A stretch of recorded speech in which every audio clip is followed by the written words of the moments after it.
Hello viewers, আসসালামু আলাইকুম। তো বিসমিল্লাহ এগ্রো ফার্মের পক্ষ থেকে আপনাদের সবাইকে স্বাগতম।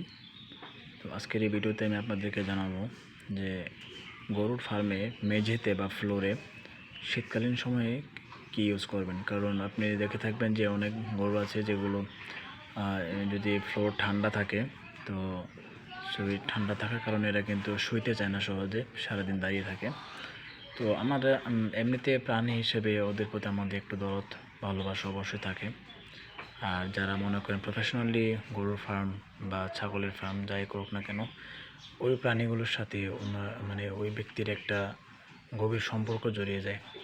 কারণ ওদেরকে শান্তিতে না রাখলে ও যেন ও নিজেও শান্তিতে থাকতে পারে না, এরকম একটা ব্যাপার হয়ে যায়। তো এই জন্যই আমরা ফার্মে মূলত গরুর ফার্মগুলোতে মেঝেতে আমরা যে এগুলো ইউজ করি সেটা হচ্ছে, আপনি আমার স্ক্রিনে দেখতে পাচ্ছেন যে আমার গরুর নিচে বা মেঝেতে বার্মিজ দেওয়া আছে। দেখেন, এই যে বার্মিজগুলো, এগুলো আপনারা বাজারে কিনতে পাবেন। তো এরকম মোটা যে বার্মিজগুলো আছে, এগুলো দিয়ে সম্ভবত ঘরের চালা তৈরি করা হয়। তো এই বার্মিজগুলো দিয়ে আপনারা গরুর মেঝেতে দিতে পারেন, তাহলে গরু দেখা গেছে যে ঠান্ডা কম লাগবে বা গরু অসুস্থ হবে কম। ধন্যবাদ।